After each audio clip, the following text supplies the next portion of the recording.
Do you ever feel like you're learning English, but the words don't feel real yet? Like you know the grammar, the rules, but when you want to say something emotional, it doesn't come out naturally? That's because language doesn't live in textbooks. It lives in stories, memories, and moments.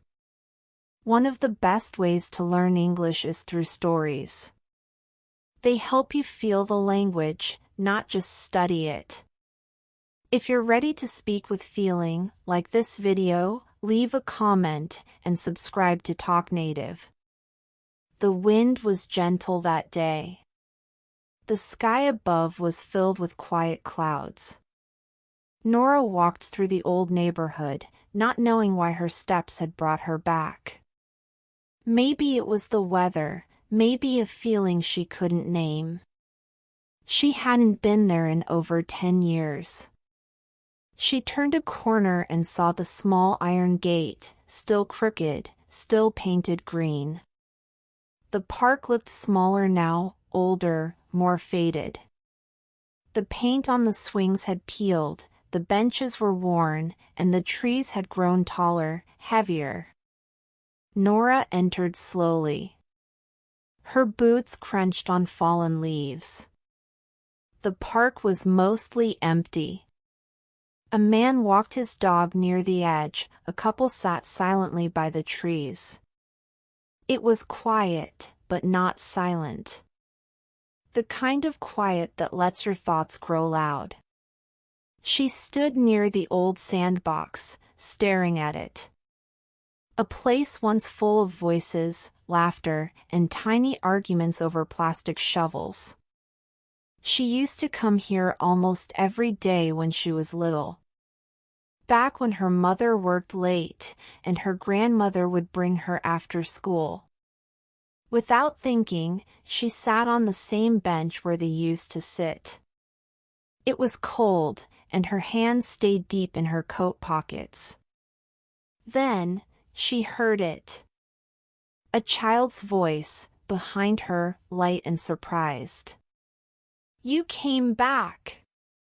Nora turned quickly.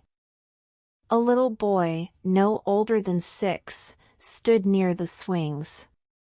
His eyes wide, his mouth open in a smile. He looked straight at her. She blinked. "Sorry?" He took a few steps closer. "I said you came back. I waited here." She hesitated. "I think you have me confused with someone else." But the boy shook his head. "No. You were here before. When I fell off the swing. You helped me up." Nora's chest tightened. She hadn't spoken to a child in years. She looked again. His face was soft, round, full of life, but unfamiliar. "I haven't been here in a long time," she said. He walked closer, confident. "It wasn't long. Not for me." She didn't know what to say. Part of her wanted to smile, to play along. Another part felt a strange chill under her skin. "Do you come here often?" she asked. The boy nodded. "Every day. Just in case you come back." Something about the way he said it, so sure, so serious, made her voice catch. He pointed to the bench. "You were sitting there, just like now. You gave me a tissue. And told me not to cry." Nora looked down at the bench.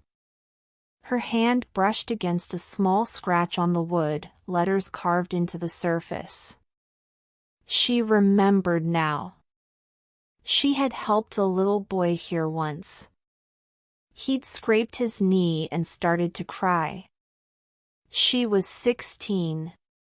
He was just a toddler. She remembered giving him a tissue from her school bag, awkwardly trying to comfort him. That had been 12 years ago. She looked up again. The boy was gone. She stood quickly, turned in a full circle. Nothing. No child near the swings, no voice calling, no one running. She walked to the sandbox. Looked behind the trees. Nothing. Only the wind, the sky, the rustle of dry leaves. She returned to the bench and sat down slowly. Her breath was fast, her fingers cold. She looked at the scratch on the bench again, her initials, next to a small heart. She'd carved it years ago, without thinking. It had faded, but it was still there. A memory came back, soft and blurry. A toddler's face, dirty cheeks, a trembling lip. "Thank you," he had said. That was all. She hadn't thought about it since. But now, she wasn't sure what had just happened. A few minutes passed. A woman walked by with a stroller. A dog barked in the distance. Life went on. Nora stood up, one last time. She looked at the empty swings.